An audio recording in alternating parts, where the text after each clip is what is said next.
आदरणीय अध्यक्ष जी,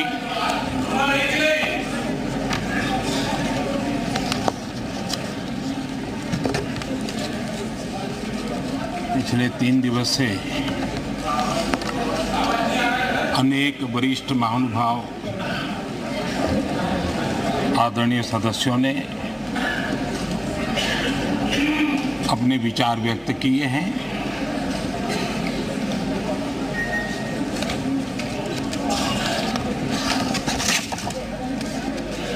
करीब सभी के विचार मुझ तक विस्तार से पहुंचे भी हैं। मैंने स्वयं भी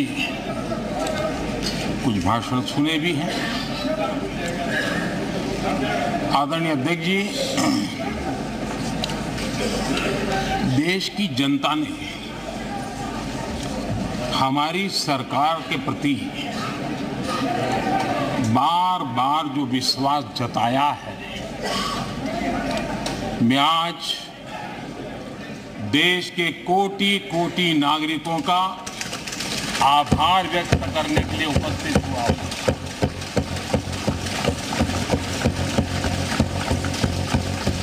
और अध्यक्ष जी कहते हैं, भगवान बहुत दयालु है और भगवान की मर्जी होती है कि वो किसी न किसी के माध्यम से अपनी इच्छा की पूर्ति करता है, किसी न किसी को माध्यम बनाता है। मैं इसे भगवान का आशीर्वाद मानता हूं कि ईश्वर ने विपक्ष को सुझाया और वो प्रस्ताव लेकर आए।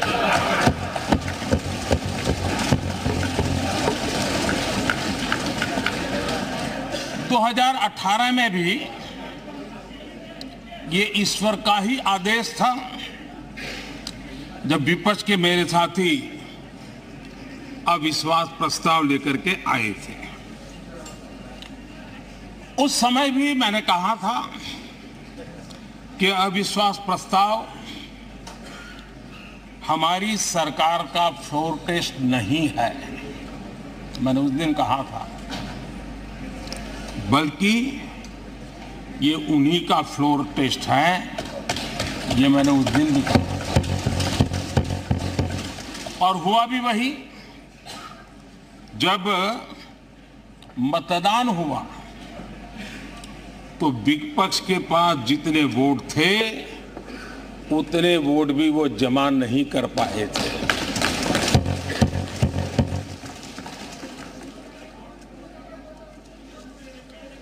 और इतना ही नहीं, जब हम सब जनता के पास गए तो जनता ने भी पूरी ताकत के साथ इनके लिए नो कॉन्फिडेंस घोषित कर दिया। और चुनाव में एनडीए को भी ज्यादा सीटें मिली और भाजपा को भी ज्यादा सीटें मिली। यानी एक तरह से विपक्ष का अविश्वास प्रस्ताव हमारे लिए शुभ होता है।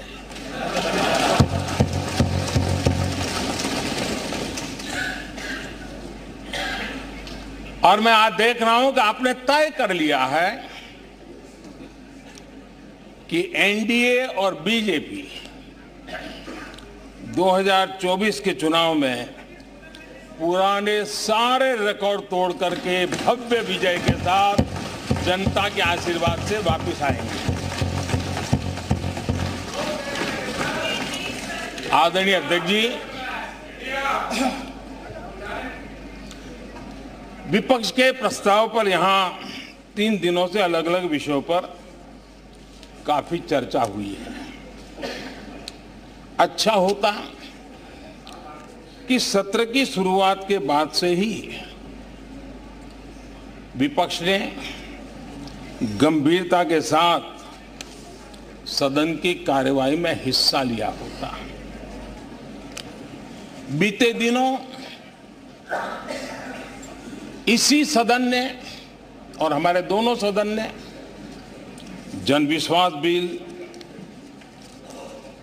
मेडिएशन बिल, डेंटल कमीशन बिल, आदिवासियों के लिए जुड़े हुए bill, digital data protection bill, national research foundation bill, coastal aquaculture से जुड़ा बिल, ऐसे कई महत्वपूर्ण बिल यहां पारित किए हैं।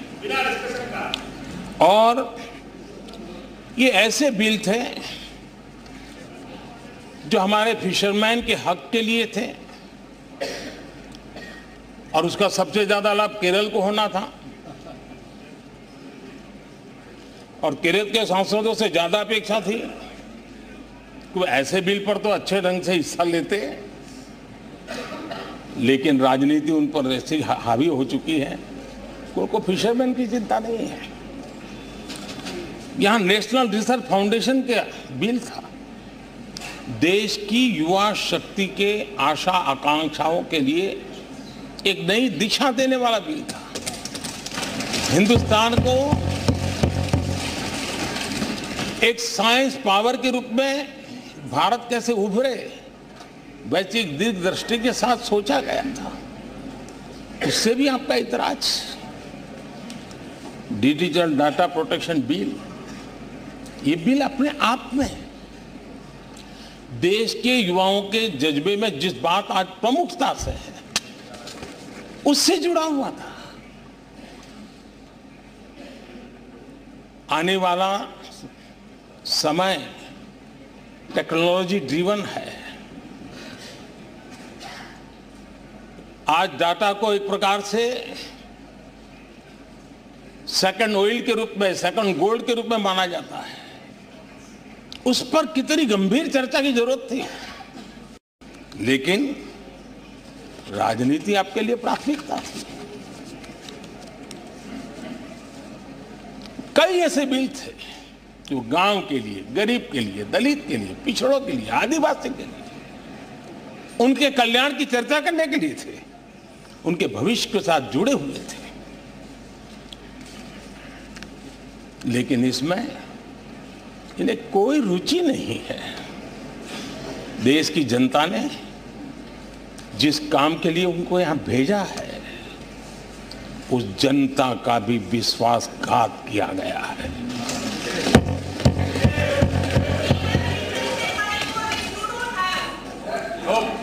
विपक्ष के कुछ दलों के लिए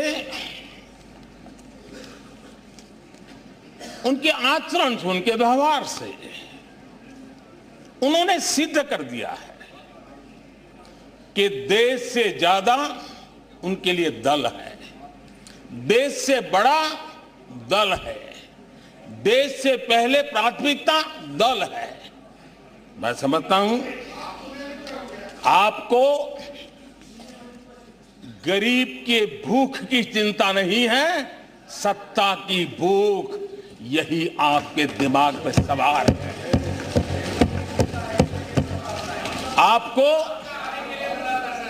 देश के युवाओं के भविष्य की परवाह नहीं है, आपको अपने राजनीतिक भविष्य की चिंता है।